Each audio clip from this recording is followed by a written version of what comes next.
My wife didn't need to cheat on me to betray me. She just had to sit there, smile, and let them laugh at me in front of the whole family. It was supposed to be an ordinary evening. Crystal lights above. A long table draped in white. Plates of food carefully laid out. The clinking of silverware. Laughter filling the room. I sat in the corner, wearing a polite smile, just waiting for the dinner to end. Then my father-in-law raised his glass. His voice loud, slow, each word meant to sting. My daughter's the one carrying this family. Anthony, you're lucky. You just sit there and eat.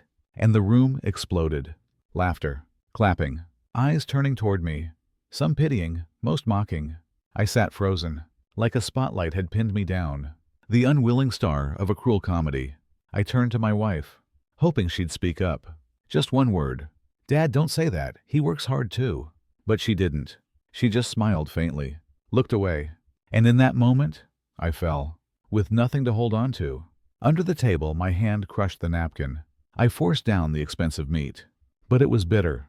It choked me instead. The room was alive with laughter. And I sat there in silence, swallowing every drop of humiliation. Then someone added, Anthony's a lucky man. Marry a capable wife, and you can just sit back and relax. The laughter rose again, sharper this time, like salt grinding into an open wound. I nodded. I smiled. But inside, something cracked. That night, while everyone drowned in wine and cheer, I stayed quiet, alone in the crowd. I looked at my wife, her shoulders trembling as she laughed along. A laugh I needed most. But it wasn't mine. Later, at home, I sat in the dark, listening to the clock tick. The words replayed in my head, over and over. Anthony, you're lucky. You just sit there and eat. And that's when it hit me. Betrayal doesn't always come from secret affairs, from hidden messages, from stolen embraces in the dark. Sometimes, silence, at the very moment you need someone most, is enough to break a man's heart. The school bell rang. Children rushed out of class like a flock of birds let loose. I stayed behind at the podium, watching the chalk dust drift in the afternoon light. On my desk, a small boy ran back. He pressed a folded note into my hand. Teacher, thank you for not giving up on me. Then he was gone, and I stood there in silence. My heart warmed in a way words couldn't describe. This is why I teach. Not for the money, not for the status, but for these small moments. The spark in a child's eyes when something finally makes sense. The proud smile when they feel seen. In the classroom, I was Mr. Anthony. I mattered, but outside the school gates. To my wife's family, I was just a lowly teacher. I'm 37, nearly 20 years with chalk and blackboards. I met Emily, my wife, back in college. I was the bookworm, messy hair, living in words and formulas. She was the lively one, social, always at the parties. We seemed like opposites, but we shared one simple thing, a hunger for real love. I still remember one rainy night. The buses had stopped. I walked 2 miles in the downpour to take Emily back to her dorm. I was soaked, shivering. She wrapped her arms around me and whispered, I don't need you to be rich. I just need you to be here. Those words carried me for years. I believed love could survive any difference. After we married, we lived in a tiny apartment. A table barely big enough for 2. A bookshelf I built myself as our decoration. Some nights, we ate instant noodles, watching movies on a laptop with a broken hinge. We laughed like kids. Back then, I thought happiness was just that simple. Then Emily's career took off. Smart, quick, charming. She rose fast in marketing. I was proud. I even encouraged her to give work her all. Told her I'd take on more at home. That's what love was, I thought. When one runs ahead, the other slows down to keep pace. But the gap between us grew. Emily wore elegant dresses, attended conferences, dined in fancy restaurants with clients. Meanwhile, I stayed up late grading papers, red ink staining my hands under a dim lamp. At first, I didn't notice. But then, her family's words began to creep in. My mother-in-law was blunt. She believed a man had to be the provider, stronger than his wife. The moment she learned I was a teacher, her brow tightened. After we married, she'd ask, when will you buy a house? On a teacher's salary. Must be tough, right? Or, Emily's impressive. Her husband just teaches. He's lucky. Little comments, like needles pricking at my pride. Emily usually brushed them off with a laugh, but her silence made me feel alone. Once, at her best friend's wedding, she introduced me. This is my husband, Anthony. A colleague asked what I did. I opened my mouth. But Emily cut in. He freelances. A little tutoring, some writing. I froze. Why couldn't she just say I was a teacher? Was it something to be ashamed of? That night, I drove us home in silence. Emily didn't notice. She chatted away about her friends. All I heard was the wind outside the window, and the invisible distance growing between us. One day, a former student came to see me, handed me a letter. You believed in me when the world thought I was worthless. Thank you. My eyes blurred as I read. In that moment, I felt important, and I wanted to share it with Emily. That evening, I brought the letter home, proudly handed it to her. She glanced at a few lines, set it on the table, kept scrolling through her work emails. Yeah, your students appreciate you. That's good. Her voice was flat. I stood there, letter trembling in my hand, like I had handed her my heart. And she gave me nothing back. That hurt worse than any insult. Out there, my students called me the man who changed their lives. At home, I was just a shadow behind my wife's screen. I tried to change. Took on evening classes for extra income. Wrote lesson plans. Sent manuscripts to publishers. But when I told Emily, she barely looked up. Just nodded, eyes glued to her laptop. No matter what I did, it never broke through her world. And the more time passed, the more I felt lost. I wasn't the man she once held tight in the rain. I was just a quiet roommate. A husband waiting for cold dinners. A joke for her family. I used to believe love was enough. I held on to Emily's words. I don't need you, Rich. I just need you here. But now, when I look into her distant eyes, I realize that love faded long ago, and I was the last one to see it. It was drizzling that day. I came home earlier than usual, my shirt still stained with chalk. The moment I pushed open the door, I heard my mother-in-law's voice from the living room. I froze. My heart stopped. Emily, think about your future. He's just a teacher. How long can a man like that keep you? Your friends all married directors, engineers, doctors, and you want to stay cramped in this rented apartment forever? I stood there, paralyzed. The faint smell of ginger tea. The clinking of a spoon against porcelain. Every sound stabbed at me. I waited, hoping Emily would speak up. That she'd say, I'm happy with Anthony. I don't need anything else. But after a long silence, only a sigh. Then nothing. Silence. Heavier than any words. I stepped back like a thief. Rain fell harder, soaking into my collar. But the cold inside me was worse. For the first time, I realized my love might not be enough. From that day on, things shifted.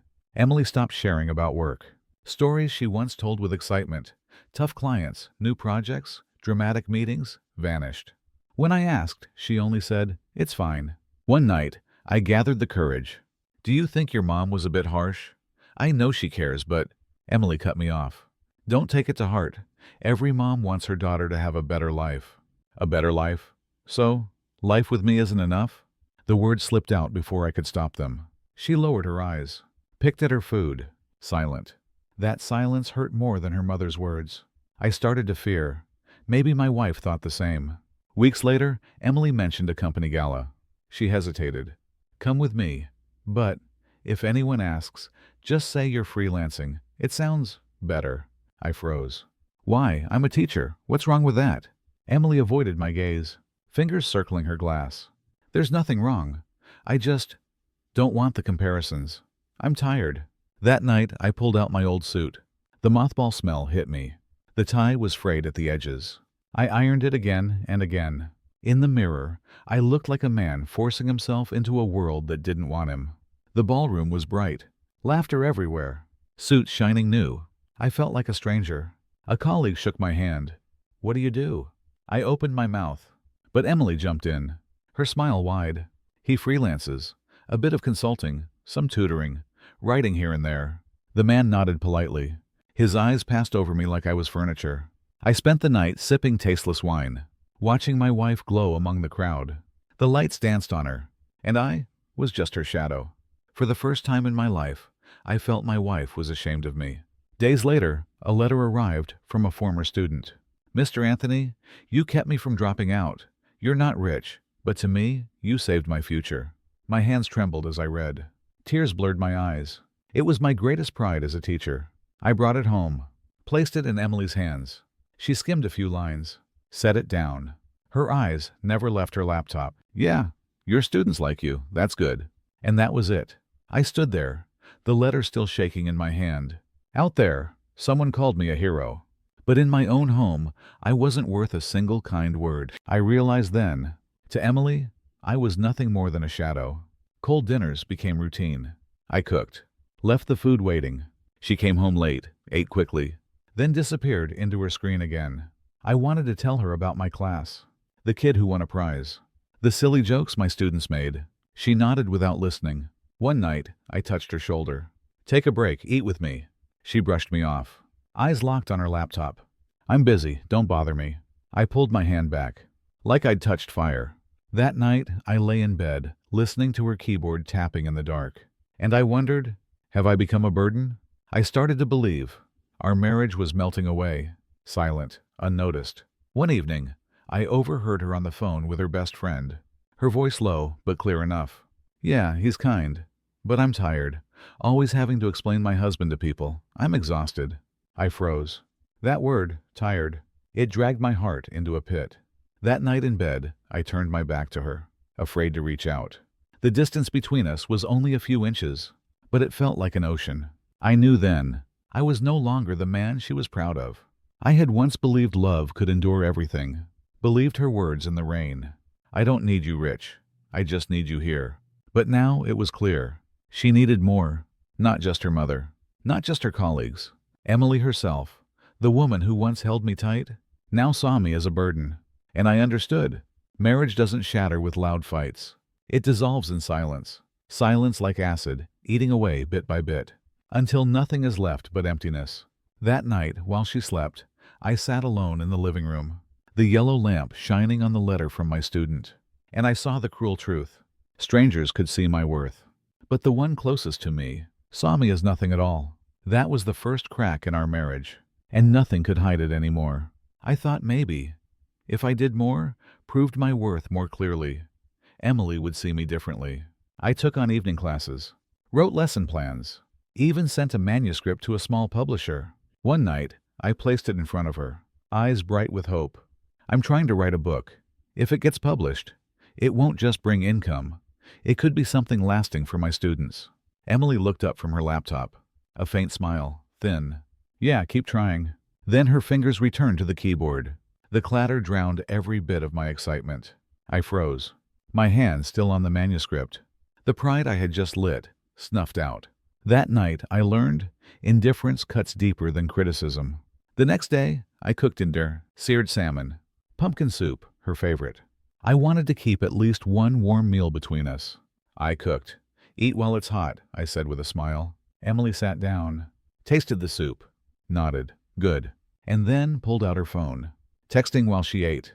The glow from her screen lit her face, like a glass wall between us. I set my spoon down. Do you even enjoy eating with me anymore? She hesitated, then whispered, Don't overthink, I'm just busy. I looked at her, the fish growing cold on my plate. Two people at the same table, but no longer sharing a meal. For the first time, I realized even dinner couldn't hold us together. That weekend, we were invited to a friend's house.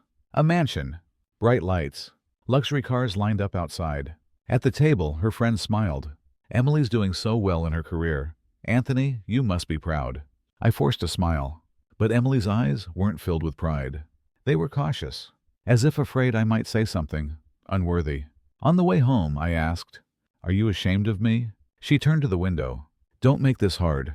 Sometimes, I just wish you were different. Different how? Richer? More successful? I pressed. She stayed silent, her lips trembling. And in that silence, I knew. In her eyes, I had never been the right choice. One evening, she left her phone on the counter. The screen lit up. A message. I miss you tonight. Be careful. My heart stopped.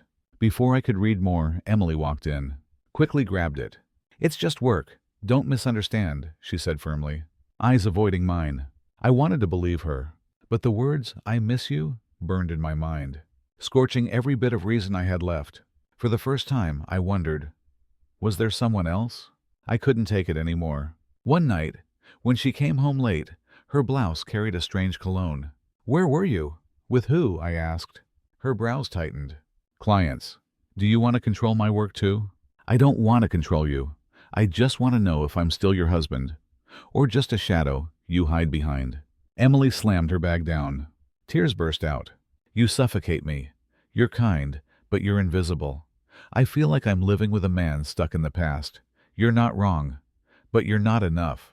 I stood there, numb, her tears dripping into my chest like acid.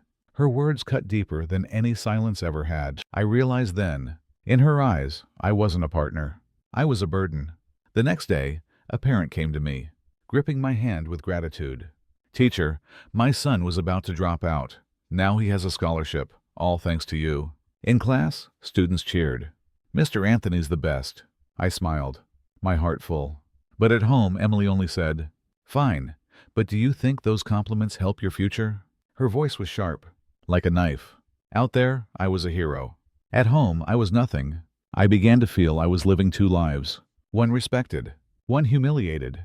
One night, I returned from class. A luxury car was parked outside our building. Emily stepped out with a man in a crisp shirt, the smell of wine still on him. He opened the door for her, his hand brushing hers. Like it wasn't the first time. I froze at the corner. Emily saw me, her eyes startled. Just a colleague, she said quickly, and rushed inside. But that simple touch burned into my eyes. Proof that the gap between us was no longer invisible. Another night, I came home late. The house dark. On the table, only a note. Eat first, I'm meeting clients. I sat down, staring at the empty chair across from me. The ticking clock echoed in the silence, every second dropping heavy in my chest. I chewed on dry bread, tears sliding down my face. I remembered the rainy night years ago, her arms around me, whispering, I don't need you rich, I just need you here. Now I was here, but clearly, she didn't need me anymore. I knew then, our marriage was at the edge of collapse, and I was standing alone, watching it fall. The tension wasn't a crack anymore. It was a canyon, and every effort I made only pushed her further away. When a woman starts to feel ashamed of her husband, when she finds reasons to hide him, love has already died. That night, I sat alone in the dark living room, my heart heavy, one question pounding in my head. Am I still Emily's husband? Or just the placeholder, waiting for someone else to take my place? I planned to decline, but my former student insisted. Teacher, you have to come. Without you, I wouldn't be here. The hall was lit bright, every seat filled. I sat quietly in the far corner, hoping to stay unnoticed. Then came the speeches. My student lifted his head, looked straight at me. Before I talk about today's success, I need to thank someone. The one who believed in me when everyone else gave up. Mr. Anthony, please stand. A spotlight cut through the dark, right onto me. Hundreds of eyes turned. My legs froze. Then applause. First a ripple, then the whole hall rising to their feet. I forced myself up, heart pounding, and in that sea of faces, I saw Emily.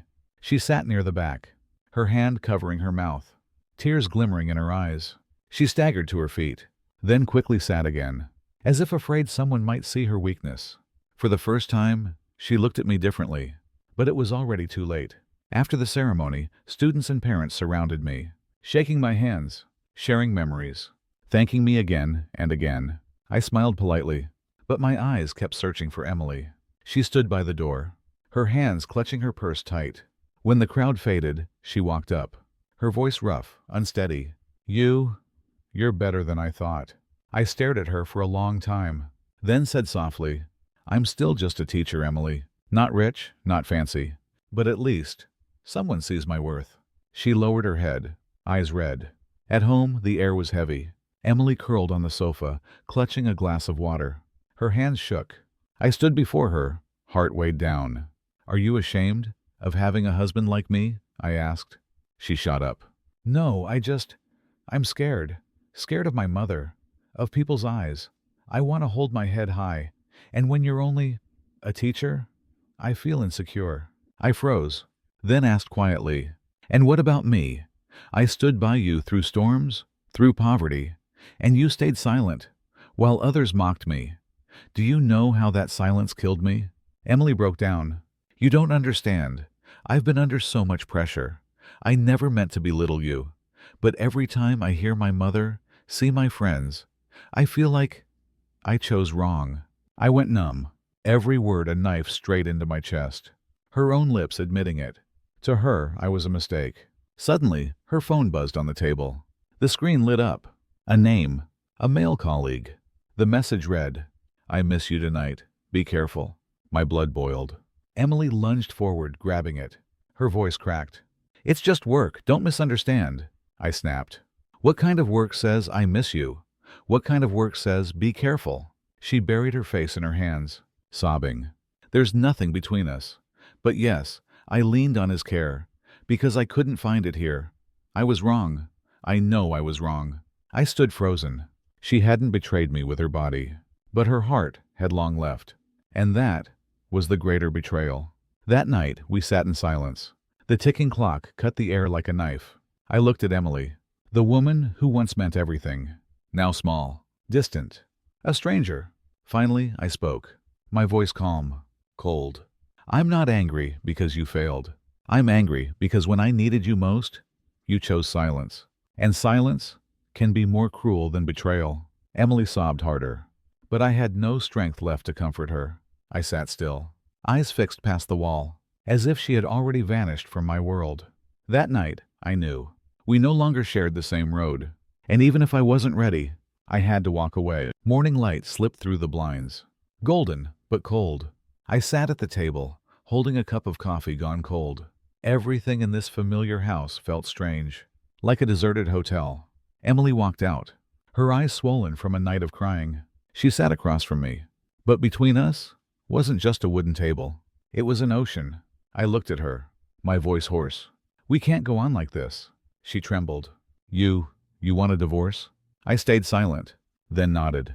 A small nod, but it felt like an explosion, tearing our past apart. Emily broke down. "Please don't. I was wrong. But I still love you. I was just lost." I stared at her, heart in shreds. "Love? Is that what you call it? Love? While you stayed silent as they mocked me? Love? While your silence killed my trust? Love? While you sought comfort in another man? Is that love?" She sobbed. "You don't understand. I live in fear. Of my mother. Of their judgment. I wanted to be proud of my husband, but I wasn't strong enough to defend you." I clenched my jaw, every word sharp. "I never needed you to defend me. I just needed you beside me. One word, that's all. But you chose silence. And silence is more cruel than betrayal." Emily buried her face in her hands, crying hard. But I had no strength left to reach out. Her tears couldn't wash away the scars anymore. That afternoon, I opened the closet, packed my shirts, a few books, my manuscript. As I reached for my suitcase, my elbow knocked down our wedding photo. Glass shattered across the floor. Our smiling faces lay trapped among the shards. I picked it up, blood beading on my finger. I sank to the ground, staring at two people who once believed love was unbreakable. Emily appeared at the door, her lips trembling. "You're really leaving?" I held the broken frame and answered calmly, "Some things, once broken, can never be mended. You only see the cracks." The sound of breaking glass echoed inside me. A full stop for our marriage. When the suitcase was closed, I stood at the door, looking back one last time. Memories rushed in. Nights eating noodles, mornings laughing at the old laptop, her arms around me in the rain, all fading like an old film, until nothing remained. I turned to Emily, my voice slow. "I don't regret loving you, but love can't live on one side alone. It takes two, and you let go first." She cried out. "You were the right choice. I just realized it too late." I gave a faint smile, my voice breaking. "If only love didn't need to prove itself to the world. If only you remembered why we began." But if only is often the furthest distance. I stepped out. The door closed behind me. The sound echoed like a heart locking shut. I pulled my suitcase down the steps. The sun blazing, cicadas buzzing. This summer felt just like the summer we met. Back then, you told me, "As long as you're here, I'm not afraid of anything." Now I was still here, but you no longer needed me. The wind carried the scent of new sunlight. I breathed deep, my chest still aching, but something inside finally let go. A strange lightness, for the first time in years. I wasn't invisible in my own home. I was myself, flawed but whole. I didn't know what lay ahead, but I knew this. To find myself again, sometimes it costs a marriage. Emily lost me, and I lost her. But maybe, Losing each other was the only way to stop the pain. That night, I understood. Some goodbyes aren't endings. They're the beginning of two separate journeys. The first night after I left, I lay in a tiny rented room. A single bed, a wobbly wooden table, a dim yellow lamp casting shadows on cracked walls. When I set down my suitcase, the hollow echo sounded like a reminder. I was truly alone. I sat for hours in silence. For the first time in years. No clattering keyboard from the living room. No one turning their back to me in bed. Only my heartbeat. And the dark. Loneliness spread wide, swallowing me whole. But mixed in with it was a strange relief. Because at last, I didn't have to pretend everything was fine. The next morning, I still went to school. Students cheered. "Good morning, Mr. Anthony." Their voices reminded me I still belonged somewhere. A colleague patted my shoulder. "You look tired. You okay?" I smiled. "As long as I can stand in front of a class, I'm okay." But back in my room, the emptiness hit harder. No familiar perfume. No laughter. I cooked a simple dinner, ate alone, and realized silence would be my new companion. Many nights, I picked up my phone. Emily's number glowing on the screen. My finger trembling. I wanted to hear her voice. To ask, "Did you eat? Did you sleep?" But I set it down. I knew any call now would only add more pain. Some distances, the more you try to bridge, the deeper they feel. One evening, I found an old umbrella in my suitcase. Faded. One rib broken. Still stained with mud from that rainy night years ago. The night I walked her back to her dorm, shivering. And she held me, whispering, "I don't need you, Rich. I just need you here." I gripped the umbrella, my chest tightening. Those words had been my anchor for years. And now, they were only an echo. From someone who no longer had the courage to hold on. I didn't throw it away. Not because I was waiting, but because I wanted to remember. There was once a time when that love was real. People think betrayal starts with a third person. But I know, sometimes it starts with silence. When someone no longer stands by you. When they stop facing the world with you. Love isn't just passion. It needs courage. And when that courage is gone, love slowly dies. Even if no one admits it. I used to be angry with Emily, but now I understand. She wasn't cruel. She was weak. And that weakness killed our love. I tell this story not to complain, but because I know, out there, many men are like me. They never betrayed, never ran away, yet became shadows in their own homes. Maybe they too have heard the words, "You're not enough." Maybe they too have sat in the dark, phone in hand, wanting to call the one they love, but putting it down. If you are in that place, I want you to hear this. You are not invisible. You're just standing in the wrong place, next to the wrong person. Tonight, I sit by the window of this small room, watching streetlights ripple on puddles. I don't know if I'll ever find a new love, someone brave enough to walk with me. But I know this, I'm not afraid of loneliness anymore. Because sometimes, loneliness is easier to live with than a marriage where you're only a shadow. Emily lost me, and I lost her. But maybe losing each other was the only way to stop the pain. Some losses aren't meant to be forgotten. They're meant to remind us we deserve a better love.